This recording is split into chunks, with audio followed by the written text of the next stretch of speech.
হিং টিং ছট সব উলট পালট, হিং টিং ছট সব উলট পালট। দু চোখে দেখি হিং টিং ছট, দু চোখে দেখি সব উলট পালট। প্রতিদিন পদে পদে বাড়ে সংকট।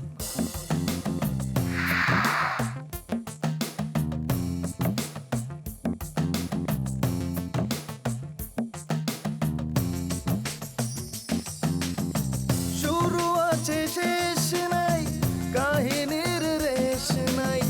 শুরু আছে শেষ নাই, কাহিনীর রেশ নাই। গল্পটা জমে ওঠে কি যে উদ্ভট। প্রতিদিন পদে পদে বাড়ে সংকট। বাঁকা চোখে সোজা দেখা, সোজা হাতে বাঁকা লেখা। বাঁকা চোখে সোজা দেখা, সোজা হাতে বাঁকা লেখা। ঘটনা ঘটে যত রটনা প্রকট। প্রতিদিন পদে পদে বাড়ে সংকট। দু চোখে দেখি হিং টিং ছট, দু চোখে দেখি সব উলট পালট। চোখ মেলে দেখি আমি সব ভজকট। ভালোবাসি বলে বন্ধু আমায় কাঁদালে রে বন্ধু, আমায় কাঁদালে। ভালোবাসার এমন নীতি, কাঁদিতে হয় দিবানিশি। ভালোবাসার এমন রীতি, কাঁদিতে হয় দিবানিশি। তাই বুঝি আজ বুক ফেটে যায়, তাই বুঝি আজ বুক ফেটে যায়। নয়নের জলে আমায় কাঁদালে। আর ভালো লাগে না ভাই, আর গাইতে ভালো লাগে না।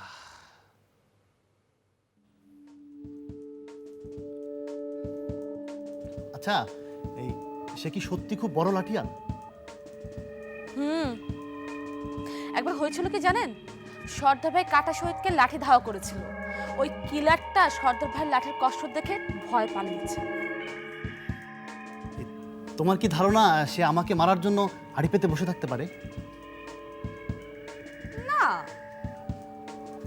এত নিশ্চিত হচ্ছে কি করে? যে লোক কাটা শহীদকে ধাওয়া করতে পারে, এই মোকলেসের বকলেস খুলে হাসপাতালে পাঠাতে পারে, তাকে দিয়ে আসলে বিশ্বাস নেই। আপনি কি সর্দার ভাইকে ভয় পাচ্ছেন সাগর ভাই? না, ঠিক ভয় না, কিন্তু এরকম লোককে বিশ্বাস করা যায় না।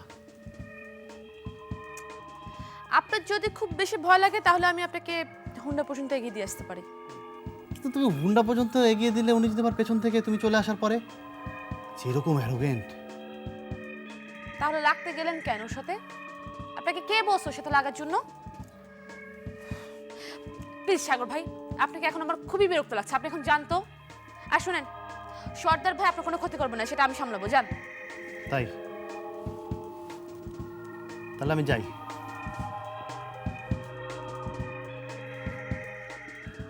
ভিতর ডিম একটা। দুধ দিয়ে, ভাত দিয়ে, কলা দিয়ে, একটু চিনি দিয়ে সুন্দর করে মাখাই দিলাম। মাম্মি, বাপ্পি কি আমাদের খুঁজছে? তুমি কি বাপির কাছে যাবে? এ কি মা? থাকে আমি, তুমি আমাকে বাবার কাছে যেতে বলো। আমি কখনো বাবার কাছে যাব না। আচ্ছা, তোমাকে আর যেতে বলবো না, বলবো না। কেন বাবার কাছে যাবে না কেন? ওই যে মানে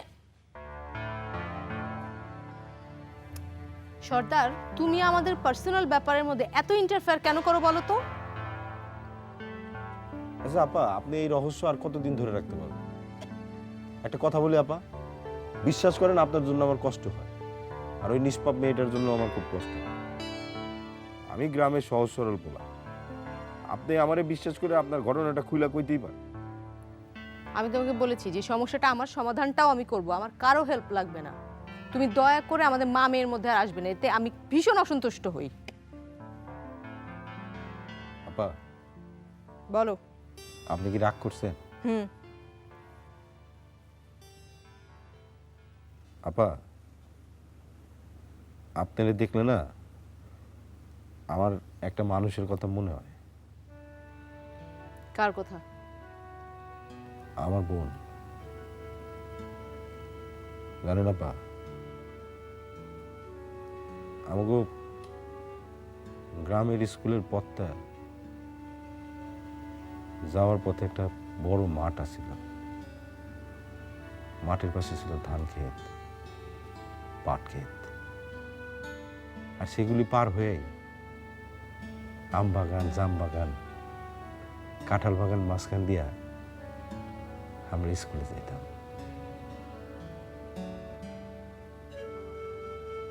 জ্যৈষ্ঠ মাসে যখন স্কুল থেকে ফিরতাম তখন আমার ওই বোনটা ফ্রকের মধ্যে আমটা মুইসা কইতো, লক্ষ্মী ভাই আমটা খাও। খাওয়ার পরে কইতো, লক্ষ্মী ভাই আমার আমটা খুব মিষ্টি না রে। বকুল ফুলের মালা গাইতা গলায় পরায় দিয়ে কইতো, লক্ষ্মী ভাইয়ের গলে দিলাম বকুল ফুলের মালা। তোমার বোন কই?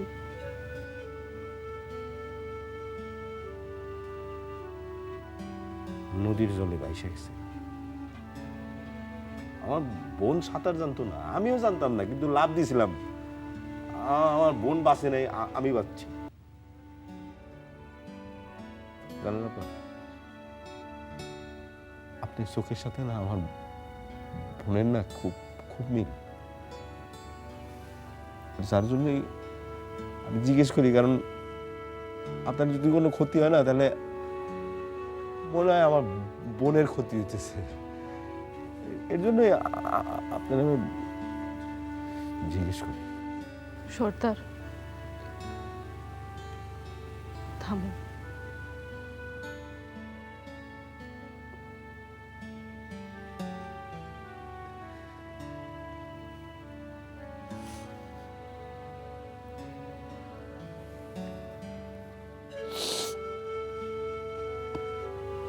আইবা কাছে যাও।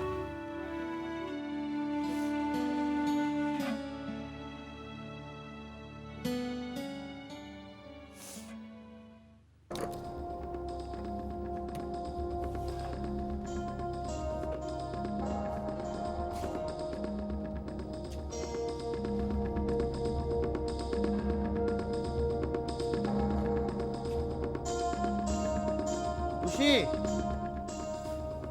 টুসি,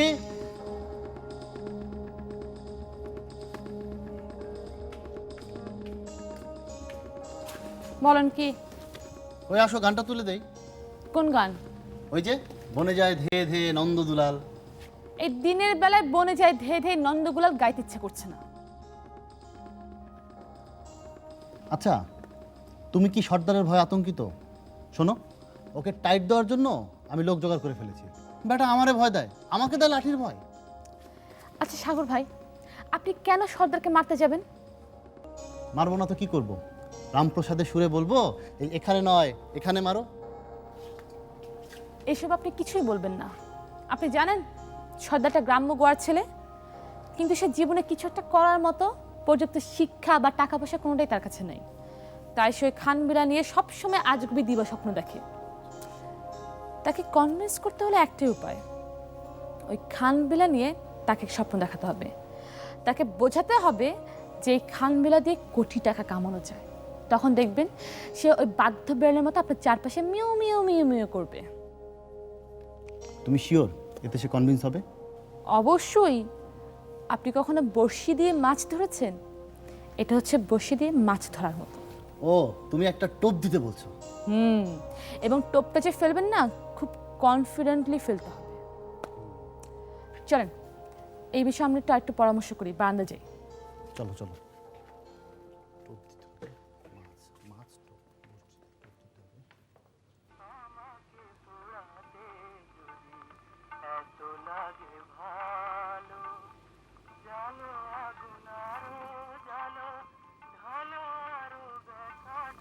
মজু মিয়া, ও মজু মিয়া, কি বেড়াই মুরগির মতন জিম পারো গেল? হ্যাঁ, দাও, সব কথার মধ্যে তুমি খালি ওই ডিম আর মুরগি মুরগি করবা না।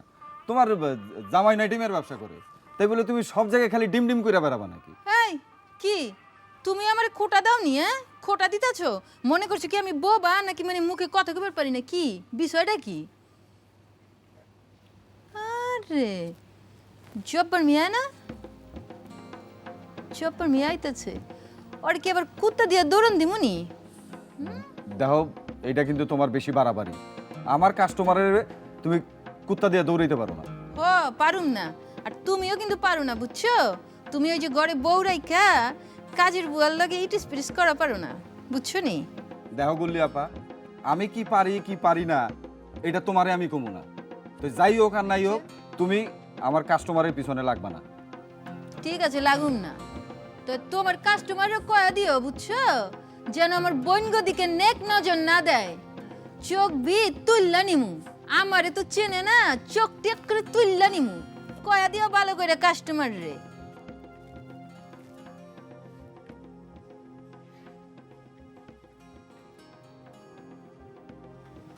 এই মহিলা আজ তো একটা হারামজাদা। এই ঠিক করে কও। ও, ওই মহিলা একটা হারামজাদি। হ্যাঁ, চোখ তুলতে চায়, ও কুত্তা দিয়ে ই করতে চায়। আচ্ছা, আমি একটা থানায় একটা ডায়েরি করে রাখুন কি? আরে ধুর, ডরাইলেই খালি ডর। বতো চা খাও। তুমি তো জানো যে আমি সবার উপকার করতে চাই।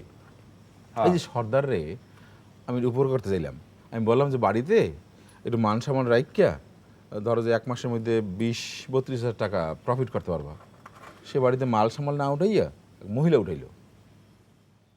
সর্দার বাড়িতে মহিলা উঠায় নাই, ওই মহিলাই সর্দারের বাড়ি যাই উঠছে। যাই হোক, তোমার কথা যদি সত্যি হয় হোক, কিন্তু তারা তো একই বাড়িতে থাকে, তাই না? আমার মনে হয় যে তারা সুখে শান্তিতেই আছে। যাই হোক, আমি তো গুল্লি বেগমেরও উপকার করতে চাই, অথচ সে আমারে কুত্তা দিয়ে লেলায়। তুমি আবার গুল্লি বেগমের কি উপকার করতে চাও? আমি তার সাথে সম্বন্ধ করতে চাই। তোমার মাথা মতো আউট হয়ে যায় নাই তো? না, আছে তো। গুল্লি বেগমের স্বামী আছে, তার আবার কি সম্বন্ধ করবা তুমি? আর তোমারও তো একটা বউ আছে। সেটা ঠিক বলছো, মানে তার সাথে সম্বন্ধ মানে তার ছোট বোন বকুলির সাথে আমি সম্বন্ধ করতে চাই। আর বউয়ের কথা বললা, তুমি তো জানোই আমার বউ 12 মাসের রোগী। পারিবারিক জীবন আমার ধ্বংস হয়ে গেছে, একটু রোমান্টিসিজম নাই। তাছাড়া আমি তো বেশ ভালোই ইনকাম করি, বুঝছো না, কিন্তু সুখ নাই। আচ্ছা দাও মজু ভাই, তুমি আমার ধর্মে ভাই লাগো, বকুলের সাথে আমার একটা কিছু ঘটনাটা ঘটাইয়ে দাও। দূরে যা, পাগলের মতো কি কয়, বাও তো তুমি। আচ্ছা, তুমি আমার একটা ভালো মিষ্টি দিয়ে একটা চা দাও। হ্যাঁ, বানাইতে আছি।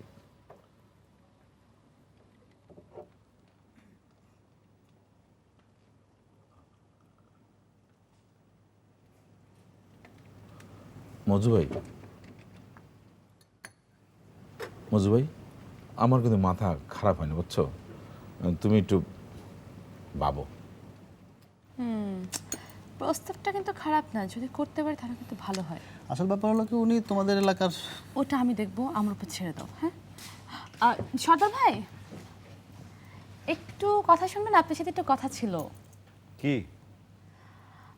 আরে আপনি যদি এরকম দূরে দাঁড়িয়ে থাকেন, আমি কথা বলবো কিভাবে? চিৎকার দিয়ে কথা বলবো? কাছে আসেন না, কথা বলি।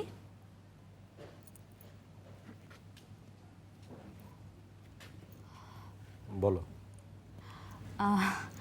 না আসলে মানে আমি কথা বলবো না, ওই সাগর ভাই আপনার সাথে কথা বলবে। মানে ব্যাপারটা হচ্ছে কি, ওই শুরুতেই আপনার সাথে না একটা বড় ধরনের ঝামেলা হয়ে মিসআন্ডারস্ট্যান্ডিং হয়ে গেল। তো আমি আসলে ঝামেলাটা মিটিয়ে ফেলতে চাই।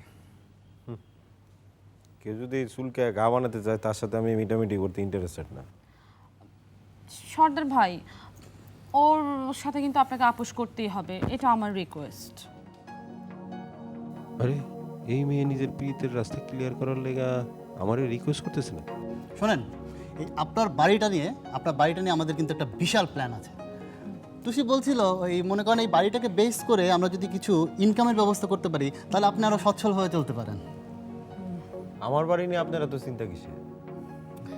না ওই যে আপনি আমাকে ওইদিন বললেন না যে কিছু একটা করা দরকার, আসলে আপনার সময় কাটছে না, তাই আমি ভাবলাম যে কিছু একটা করি যে আপনার সময়টা যেন কাটে, এই জন্য ভাবলাম বাড়িটা নিয়ে, তাই আমি সাগর ভাইকে বললাম। ঠিক আছে, আমি ওই দোকান থেকে চা খেয়ে আসতেছি, তারপরে তোমাদের সাথে কথা বলবো।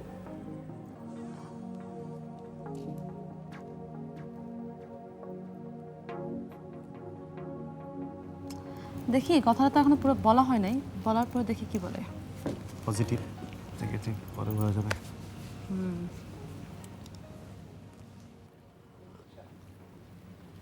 মজু ভাই, আমার আবার অসুবিধা কি? আমার চাকরি আছে, ব্যবসা আছে, তাই না? টাকা পয়সা তো কম নাই। বকুলিরে আমি রানীর মতো রাখবো। তুমি একটু চেষ্টা করো প্লিজ। তবু এই বয়সী একজন লোকের লগে বকুলিরে বয়স আমার আর কত বয়স হয়েছে মনে করো যে 50 হবে না মনে হয় আমার। আমি ধরলাম যে তাও 50 মনে করো। বিদেশে এই বয়সে প্রথম বিবাহ করে, তারপর মনে 55-56 দিকে আর একটা করে। তো মার্শাল্লাহ মনে করো যে আমার তো এমনি যে টাকা পয়সা আছে, আমি 2টা বউ মনে করে লালন পালন করতে পারবো। মজু ভাই, বকুলির আমার খুবই মনে ধরছে। আমি মনে করো যে ওর নামে 6-7 লাখ টাকা এফডিআর করে রাখুন। ওই সর্দার ফর্দার কিন্তু বেইল নেই, বুঝছো? তুমি যদি ঘটনাটা ঘটাই দিতে পারো তাহলে আমি তোমার দোকানে 1 লাখ টাকা রাখবো। তোমার সুযোগ মতো তুমি আমাকে ফেরত দিও, বুঝছো? না, বুঝলা, এই সতীনের ঘরে বিবাহের কথা বকুলিরে বলা যাবে না। আর তুমি তো গুলবদনরে ভালো গিয়েছেন।